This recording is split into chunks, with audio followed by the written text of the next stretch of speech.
He had a very substantial number of MPs in parliament. He had a large party.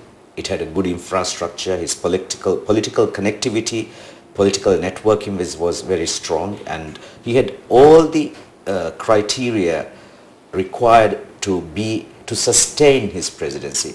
And that was what I meant by an all-powerful president who was surprised that he was asked to go home 2 years ahead of elections.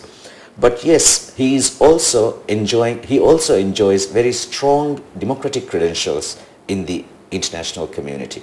You should know that he came to power after a prolonged struggle for democracy, political space, greater freedom and human rights. These are very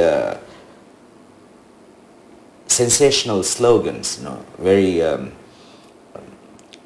catchy ones that catches the eye of the international community somehow very quickly. And he had a track record of sustained crusade for human rights, democracy and freedom of various fundamental liberties. So I think he enjoys these credentials even today to an extent because of the past track record of his, and which the international community is very well aware of. And they also believe that that was the fight for those fundamental liberties, human rights and democracy that catapulted him to power in 2008 as well. So he was seen as a champion of democracy who succeeded in becoming president on that platform. And definitely in a 100% Muslim country that had a democratic deficit for a very long period of time, it was a fascinating event for the international community. It was a good transition, it was a peaceful transition to democracy. And they would all put their support behind a person who would want to lead an administration on those premises of democracy, human rights and fundamental liberties. So naturally, he has a relationship with the international community, a very powerful, a very meaningful relationship, and they are still willing to help him, until the very resignation. I'm sure they would have continued to support him, and they would also not want undue harm to come his way even now. So that way, I think they will want to get involved in these issues. Not that they want to get involved in our domestic affairs, but they would like to engage with the current government and see how a more peaceful transition can be made to the next government. And also that there be not undue harm coming President Nasheed's way, and that if anything does happen, it happens through a due process. That there is a constitution, there are established laws, there are established procedures. So even if he were to be brought before the law for any of his past actions, that be done justifiably within the law and according to due process.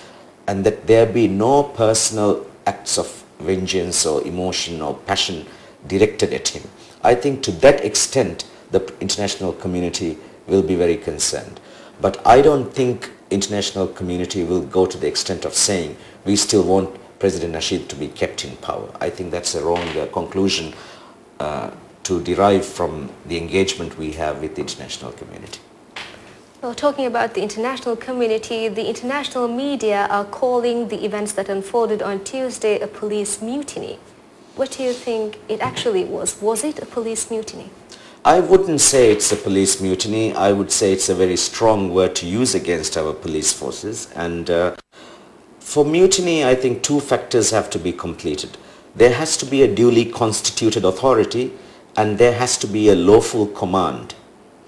Our police protested against an unlawful command, a command that they thought was totally outside the law. Not only they thought, courts have deemed to be totally outside the law and totally outside the constitution.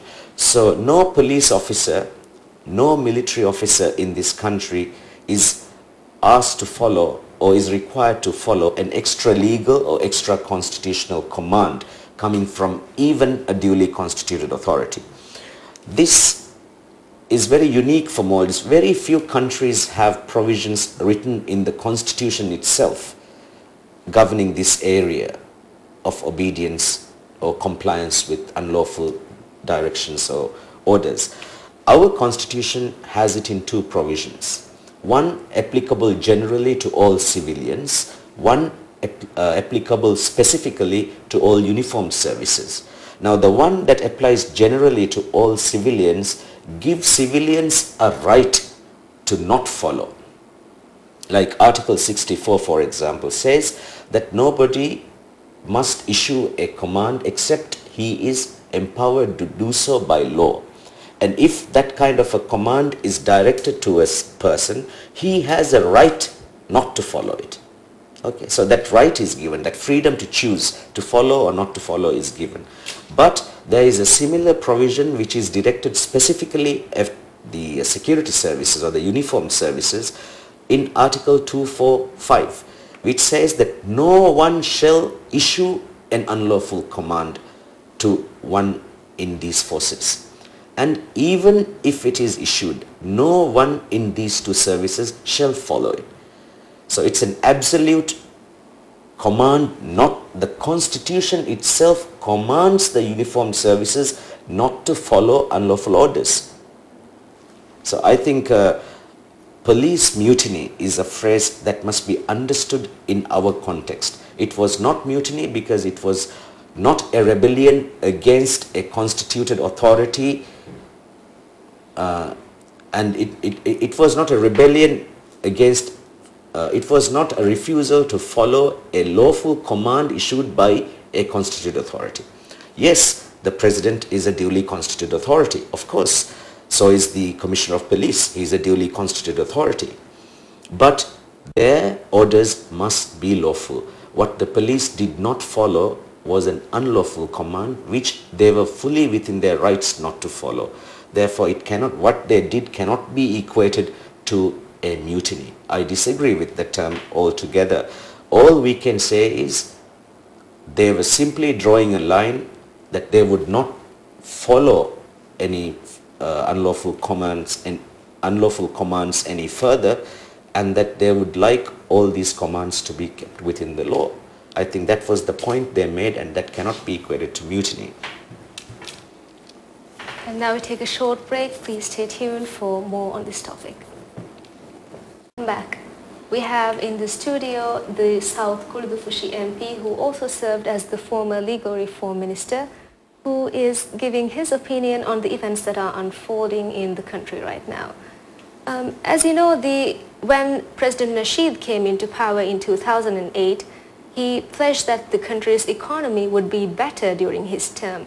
But things happened and it has taken a turn for the worse. And what do you think that the Wahid administration could do in this situation? Do you think that in the time that is remaining for Dr. Wahid, do you think that he would be able to make the economy take a turn for the better? President Wahid has been the vice president serving with President Nasheed when these policies were formulated and brought into action. So therefore, he doesn't need to learn these policies afresh or anew. He knows they were developed with them together. So with President Nasheed gone and President Wahid now acting in his behalf, or rather taking his position, I think he has the background relating to these policies, how and why they are formulated. And he probably would have had also the time to form his own opinions about these policies, whether they were substantially good or substantially bad, whether any of them needed reorientation or fine-tuning here and there, or whether any of these policies needed to be abandoned. I'm sure it would have crossed his mind throughout the 3 years he spent as vice president with President Nasheed. Now he has nearly 2 years, well, effectively 1.5 years, because election fever would set in a few months before the inaugural date, right? So he has 1.5 years to finally make a decision about those opinions he must have had all this while. If he feels that certain policies are good, he's totally within his powers to continue with them. If he feels any of the policies needs to be changed, he's totally within his powers to do that as well. And if he wants to even abandon some of the policies, he's totally within his powers to do that as well. So it's very much up to President Wahid and his new cabinet that would be set up hopefully soon, that would want to do an audit of these policies and see what needs to be continued and what needs to be seized or what needs to be dropped. I think until that happens, what President Nasheed had started will continue unaffected, because we also should believe in a degree of continuity. So I think, the kind of serious damage that has come to this economy during the period of 3 years, I don't think can be rectified in 1.5 years, or sometimes even in 5 years, because President Nasheed's economic policy was a total 180-degree turn in some aspects, and he has implemented them, made commitments on those policies. Some of these are even supported by legislation now. For anybody else to make a further 180-degree turn to reverse them would be a Herculean task. It would not be easy in some areas, and effects of change of policy also will be seen only after some time has lapsed. So I think for them to review these policies, make an audit of them, change them, introduce new ones or amend existing ones, all of them will be a difficult task to accomplish just within 15 months, and even to show results thereafter.